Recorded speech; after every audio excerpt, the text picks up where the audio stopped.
All right, here's the question we're going to solve today. How high up will a 1 kilogram ball go if it's thrown straight up into the air with an initial velocity of 30 meters per second? I know what you're thinking. This sounds awfully a lot like a kinematics problem. Didn't we do that? If I throw a ball up at this speed, how high up will it go? Yeah, sure, it can be done both ways. We're going to do it using energy. So if I throw this 1 kg ball up in the air and I'm throwing it from the bottom, and it's right in the bottom here, and it's on its way up, it has an initial velocity, and that's 30 meters per second. Now we're going to think in terms of energy.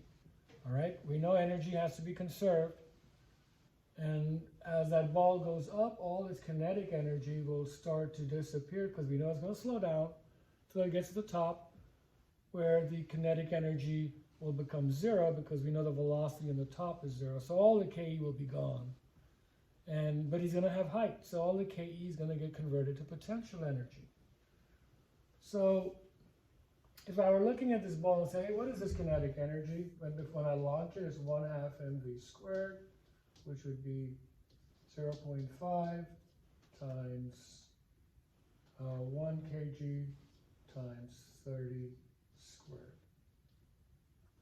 which is 900 times 0.5 or 450 joules. So that's how much energy he has, and that's how much energy he's going to have throughout the entire motion. As it's going up, somewhere in here he's going to have a combination of PE and KE because it's still moving and has height. It gets to the top where it becomes all PE and the KE becomes zero. So all of that 1/2 mv squared of kinetic energy is going to become into potential energy. And so we could say that the energy initial must equal the energy final. The energy initial is 1/2 mv squared, and the energy final is mgh. And so we really are going to find our height right there from that equation. Now, sure enough, I could go ahead and plug everything in here. I could go that 450 joules, that's this side, so 450 joules is equal to mgh, which I know what those values are, so that's 1 times 9.8 times h. So then h is going to equal to 450. I'm dividing both sides by 9.8, so I can get rid of it. And so 450 divided by 9.8, and that is, I'm going to grab my handy calculator. Oh, here it is. And we have 450 divided by 9.8, and that's 45.9 meters. So that's how high up it's going to go, 45.9 meters. Had you done this through kinematics, you would have gotten the same answer, 45.9 meters. And so you're probably asking at this point, well, we never had mass before, and you stuck mass in here, and what if we didn't have mass? Or how come we need mass here and didn't need mass there?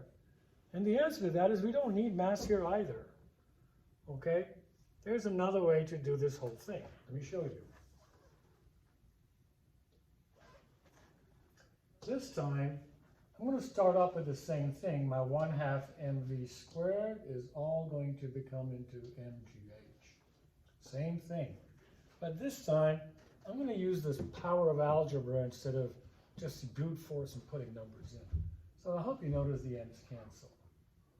And so h is going to equal to v squared over 2, well, gh is going to divide both sides by g, so v squared over 2g.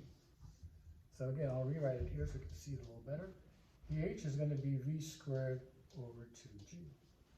And so here, where's mass? You don't need the mass. I gave you that 1 kg, but even if you had put 20 kg, you'd have gotten the same answer. Sure, the energies would have been different, but the velocities work out because the mass cancels out.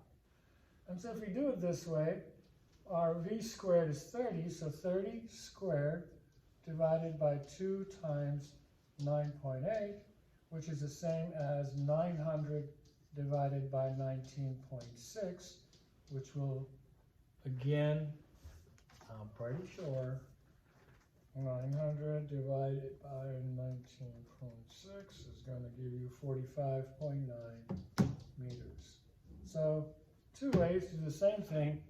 Really, I'm using energy conservation again here as well. It's just that I canceled the masses out and hence came up with this thing. Okay? I suggest you go ahead and use kinematics and try it.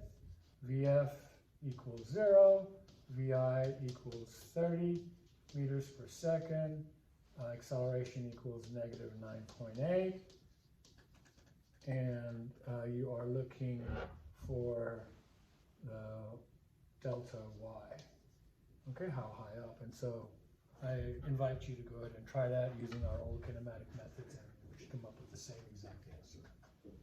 Okay, well, I hope that helps. I'll see if I can do another question next.